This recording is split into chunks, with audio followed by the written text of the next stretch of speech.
Kain tayo, guys. Happy Sunday everyone. Kain tayong baboy para tumaba tayo at patek. Meron tayong dito, lechon. Yan. Kain po. Happy Sunday, everyone. God bless all. Saging pa tayo dito. Yummy.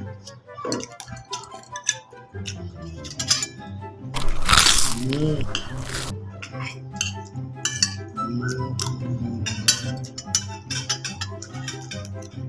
Nagmumukbang si Chris ng baboy. Mukbang, masay ka na. Kain, guys. Huwag kayo mamukbang sa lechon guys. Alam mo niya anong tingtang to. Ngayon lang. Oh.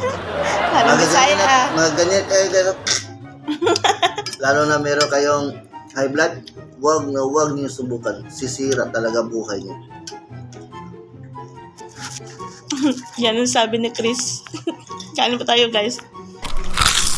Diba, peace? Huwag niyo subukan. Ligo tayo sa dagat mamaya. After sa breakfast.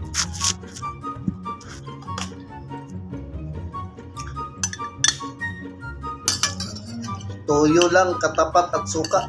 Ang sarap na guys. Kub-kub tayo dito guys. Kub-kub. Tignan mo si Chris. Galing yan sa pag-BP, guys.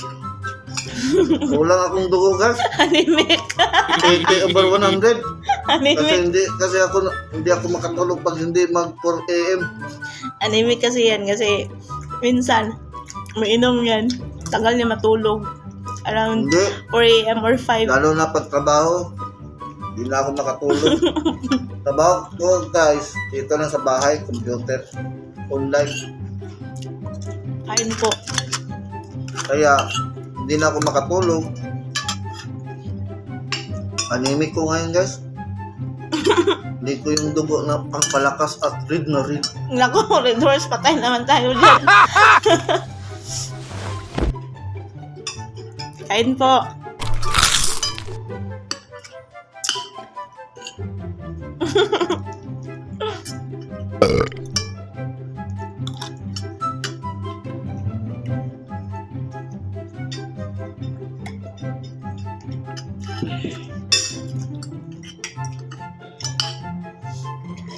Kumusta naman mga buhay nyo dyan, mga idol?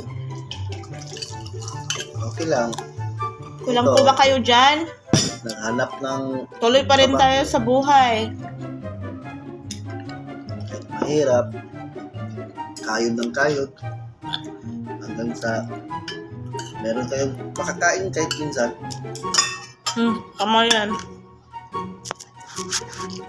Yung iba nga, ang hirap maghanap ng trabaho ngayon kasi need yung experience. Paano mag-experience kapag walang trabaho? Grabe yung mga kumpanya na to. Dahil kasi sa Pilipinas, Chris, kailangan meron ka experience para makahanap ka ng trabaho. Ay, bobo naman. Kagaya lang yan sa ID. Sabi nila, Kung wala kang valid ID, graduate ka, ako para sa'yo. Ay, need pala ng experience. Kung wala, meron ka experience pero wala ka namang bakit? Yan ang pangit. Pangit ng batas dito sa Pilipinas. napakahanip naman ng topic namin ngayong araw. Pang real talk talaga. Pang realidad talaga, guys. Sample, yung ID, kuha ka ng ID, tuloy ng ID. Ay, bubo. Para magkaroon ka ng ID, hingan ka pa ng valid ID. Kaya nga, kumukuha tayo ng valid ID kasi wala tayong valid ID. Pero kailangan natin sumunod sa batas kasi yan yung batas na yan. Batas na nagpapahirap sa Pilipinas. Thank you so much, guys, for watching. Happy Sunday, everyone. Yan si Chris, kumakain pa yan. Kulang yan ng dugo. Anemic yan.